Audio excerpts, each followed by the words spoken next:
Hello শিক্ষার্থীবৃন্দ, আসসালামু আলাইকুম। আজকে পদ্মা নদী থেকে শিখবো। এটা হচ্ছে কার জন্য? অ্যাডমিশন, বিসিএস, ব্যাংক, ভার্সিটি যে কোনো প্রতিযোগিতা পরীক্ষার জন্য কার্যকর, যেখান থেকে এসে থাকে প্রতিটা জায়গায়। তো আমি আছি তোমাদের সাথে মাসুদ স্যার। তো চলো বেশি কথা না বলে শুরু করা যাক। তো পদ্মা নদী ধাপ একে আমি রাখছি উৎপত্তি ও বাংলাদেশের প্রবেশ। প্রবেশ এটা শর্টকাট, তোমরা শর্টকাট করবা। উৎপত্তি কি? হিমালয়ের গঙ্গোত্রী হিমবাহ থেকে গঙ্গা নামে।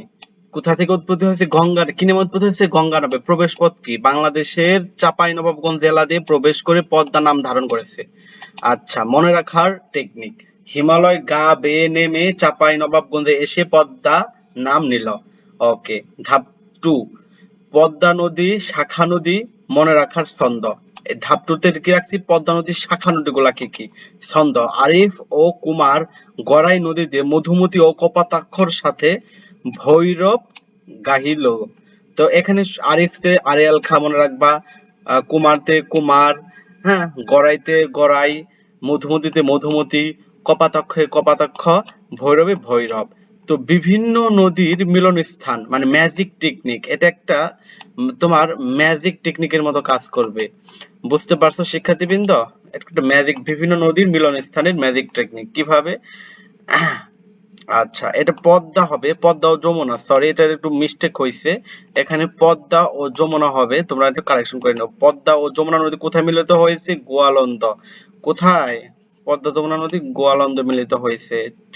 তো পদ্মা ও মেঘনা নদী কোথায় মিলিত হয়েছে? চাঁদপুরে। গুরুত্বপূর্ণ এমসিকিউ, এবার এমসিকিউ পরীক্ষা দাও। আপনার প্রস্তুতির জন্য নিচের 5টি গুরুত্বপূর্ণ, মানে আপনাদের জন্য বা তোমাদের জন্য 5টি গুরুত্বপূর্ণ প্রশ্ন দিচ্ছি। আচ্ছা দেখো, বলতো গঙ্গা নদী বাংলাদেশে প্রবেশ করে কোন জেলা দিয়ে? অ্যান্সার হবে চাঁপাইনবাবগঞ্জ জেলা দিয়ে। কোন জেলা? চাঁপাইনবাবগঞ্জ। পদ্মা ও যমুনা নদী কোথায় মিলিত হয়েছে? গোয়ালন্দ। ফারাক্কাবাদ বাংলাদেশ সীমান্ত থেকে কত দূরে অবস্থিত? 16.5 কিলোমিটার দূরে অবস্থিত। নিচের কোনটি পদ্মা নদীর শাখা নদী? মহানন্দা, নাগর, আড়িয়াল খাঁ নাকি পূর্ণগর্ভা? আবহাওয়া হচ্ছে অবভিয়াসলি আড়িয়াল খাঁ। পদ্মা নদী মেঘনা নাম ধারণ করে কোথায় মিলিত হয়েছে? চাঁদপুরে মিলিত হয়েছে। আশা করি শিক্ষার্থীবৃন্দ পুরো ক্লাসটা বুঝতে পারছো। এখানে অ্যান্সার মালাগুলো দেওয়া আছে 5টার, আমি যদিও বলে দিয়েছি।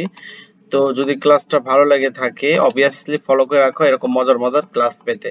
তো আজকে এই পর্যন্তই, ভালো থাকো, সুস্থ থাকো, আর আমার চ্যানেলটা সাবস্ক্রাইব করে রাখো। বিসিএস, ব্যাংক বা যে কোনো চাকরি পরীক্ষার জন্য চ্যানেলটা খুবই খুবই কার্যকরী। তো আজকে এই পর্যন্তই, ভালো থাকো, সুস্থ থাকো, আসসালামু আলাইকুম।